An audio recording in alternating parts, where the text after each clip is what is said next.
আর কিছুক্ষণের মধ্যেই উপনির্বাচনের বিধায়ক নির্ধারণ হতে চলেছে নদিয়ার রানাঘাট দক্ষিণ বিধানসভার কেন্দ্রে। রাজ্যের 4 বিধানসভা উপনির্বাচনের আজ ভোট গণনা। রানাঘাট দক্ষিণ বিধানসভা উপনির্বাচনের গণনা হচ্ছে রানাঘাট কলেজে।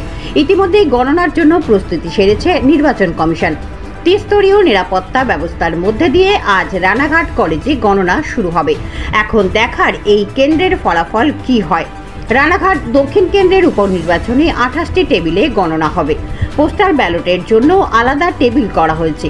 প্রশাসনিক সূত্রে খবর দুপুর 12:30টার মধ্যে বোঝা যাবে রানাঘাট দক্ষিণ বিধানসভা কেন্দ্রের নির্বাচকদের মতামত।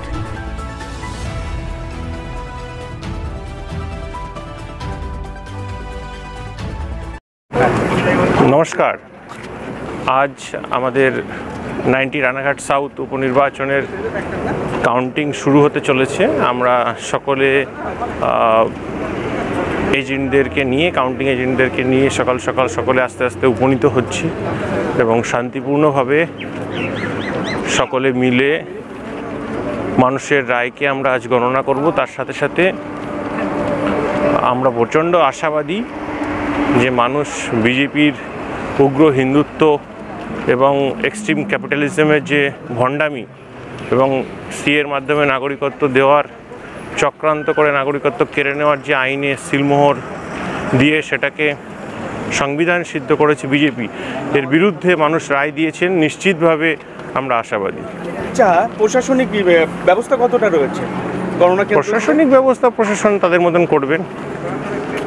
আর কতটা জেতার ব্যাপারে আশাবাদী? 100% আশাবাদী। নিরাপত্তা ঠিকঠাক আছে?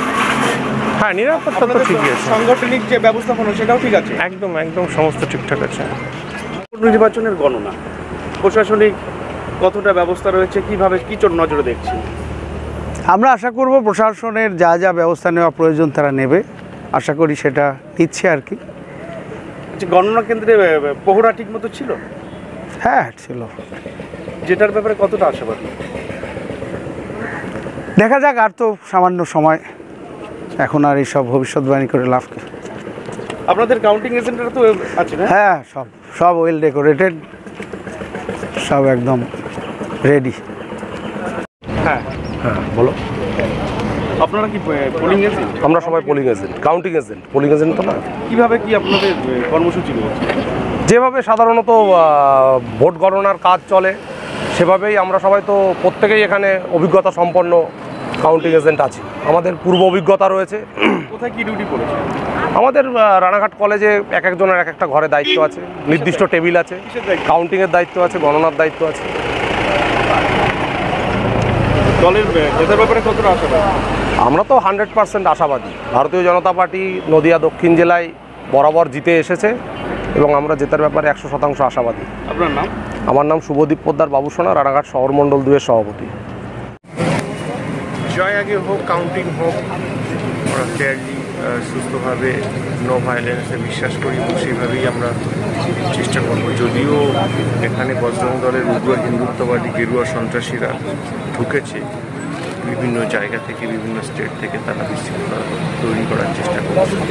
আপনারা দেখেছেন যে লোকসভায় ভোটে শুধুমাত্র রানাঘাট লোকসভা ভারতবর্ষের একমাত্র লোকসভা যেখানে একটা সিঙ্গেল ইনসিডেন্ট ঘটেনি আমাদের পক্ষ থেকে, এবং বিধানসভাতেও তাই। কিন্তু তারা নিজেদের মধ্যে একটা কলিশন তৈরি করে বিজেপি আমাদের উপরে দোষারোপ করার চেষ্টা করেছে। আপনারাও সেটাকে গদি মিডিয়া সবাই সুন্দরভাবে খাইয়েছেন, কিন্তু আমি সবসময় নো ভায়োলেন্সের পক্ষেই থাকি। আপনি তো বলেছিলেন যে অনেক সময় গেরুয়া শিবিরে যে বিভিন্ন ধর্মীয় স্থানে তাদের যে বাহিনী তারা রাখতে পারে, ওটা কিন্তু সেটার প্রভাব কতটা কি দেখলেন, বা আজকে কতটা সেই জায়গাটায় সিকিউর ফিল করছেন? অলরেডি তারা বিশৃঙ্খলতা তৈরি করার জন্য শান্তিপুরের বাইরে থেকে দুষ্কৃতীদের ঢুকিয়েছিল, গেরুয়া সন্ত্রাসীদের, সেগুলোকে তাড়ানো হয়েছে। বিভিন্ন জায়গায় তারা স্থান পরিবর্তন করে করে গেরুয়া সন্ত্রাসীরা ছিল এবং আজও আছে। এখনও পার্টি অফিসের অনেক বাইরের গেরুয়া সন্ত্রাসীরা আছে। তাদের উদ্দেশ্য রানাঘাটের শান্তি বিঘ্নিত করা এবং একটা বিশৃঙ্খলতার পরিবেশ তৈরি করা। লোকসভা ভোট যেভাবে শান্তিপূর্ণভাবে হয়েছিল সেটাকে নষ্ট করা। নিয়ে কী বলবেন? পুলিশ প্রশাসনকে আমরা সবসময় সাপোর্ট করি, সবসময় আমাদের তরফ থেকে সম্পূর্ণ সহযোগিতা থাকে।